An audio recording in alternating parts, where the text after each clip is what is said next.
যুক্তরাষ্ট্রের সঙ্গে উত্তেজনা এখন সর্বোচ্চ পর্যায়ে পৌঁছানোয় ইরানের ভূগর্ভস্থ মিসাইল সিটিগুলো আলোচনার হট টপিকে পরিণত হয়েছে।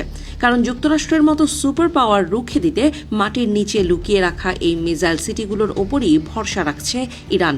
এই মিসাইল সিটিগুলো বর্তমানে বিশ্বের অন্যতম সুরক্ষিত এবং রহস্যময় সামরিক অবকাঠামো হিসেবে পরিচিত। পাহাড়ের প্রায় 500 মিটার বা আধা কিলোমিটার গভীরে অবস্থিত এই বিশাল সুড়ঙ্গ নেটওয়ার্ক এমনভাবে তৈরি করা হয়েছে যা আধুনিক কোনো বাংকার বাস্টার বোমা এমনকি পারমাণবিক হামলাতেও ধ্বংস করা সম্ভব নয়।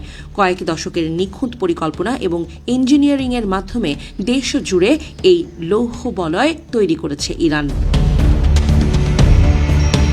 ইরানের এই ক্ষেপণাস্ত্র নগরীগুলো হাজার হাজার কিলোমিটার জুড়ে বিস্তৃত এক সুড়ঙ্গ মহাসড়ক। এই সুড়ঙ্গগুলো এতই প্রশস্ত যে দুটি বড় মিসাইলবাহী ট্রাক অনায়াসেই পাশাপাশি যাতায়াত করতে পারে। 30 থেকে 50 ফুট উচ্চতার এই করিডোরগুলোতে শাহাব 3 বা খোররাম শাহর মতো বিশাল ব্যালিস্টিক মিসাইলগুলো লম্বালম্বিভাবে মজুত রাখা হয়। শত্রুর নজরদারি এড়াতে সুড়ঙ্গের ভেতরে রোবোটিক রেল ব্যবস্থা পদ্ধতি ব্যবহার করে ইরান, যার মধ্যে একের পর এক ক্ষেপণাস্ত্র দ্রুত ফায়ারিং পজিশনে আনা যায়। এই ক্ষেপণাস্ত্র নগরীগুলো অনেকটা মাটির নিচের ছোট ছোট শহরের মতো। প্রতিটি কমপ্লেক্সে রয়েছে অ্যাসেম্বলি হল। এখানে যুদ্ধের সময় দ্রুত মিসাইল প্রস্তুত করা হয়।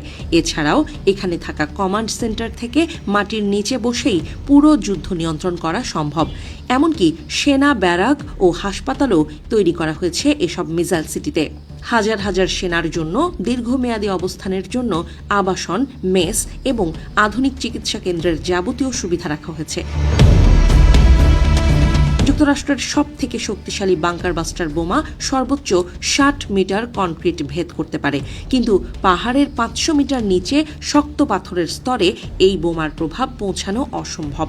পারমাণবিক হামলায়ও এসব মিসাইল সিটি সুরক্ষিত থাকবে, কারণ পাহাড়ের পুরো পাথর পারমাণবিক হামলার প্রচণ্ড তাপ এবং বিকিরণ থেকে মিসাইলগুলোকে রক্ষা করে।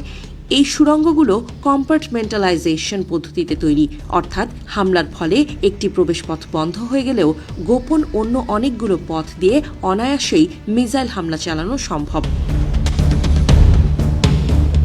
1984 সালের ইরান ইরাক যুদ্ধের তিক্ত অভিজ্ঞতা থেকে এই সুড়ঙ্গ কৌশলের পথে হাঁটা শুরু করে ইরান। 90-এর দশকে উত্তর কোরিয়ার প্রযুক্তিগত সহায়তায় এর নির্মাণ কাজ আরও আধুনিক করে তারা। 2025 সালের জুনে ইসরায়েলের সাথে 12 দিনের যুদ্ধের পর এই সুড়ঙ্গগুলোকে আরও বিস্তৃত করা হয়েছে। গোয়েন্দা নজরদারি এড়াতে এই সুড়ঙ্গ খুঁড়ে বের করা মাটি সাধারণত রাতের অন্ধকারে সরানো হতো। বিশেষজ্ঞরা বলছেন, ইরানের এই মিসাইল সিটি দেশটির টিকে থাকার প্রধান হাতিয়ার। মাটির নিচে এই শক্তিশালী প্রতিরক্ষা ব্যবস্থা ইরানকে মধ্যপ্রাচ্যের ভূ রাজনীতিতে এক অনন্য এবং অপরাজেয় অবস্থানে নিয়ে গেছে বলেও মনে করছেন তারা।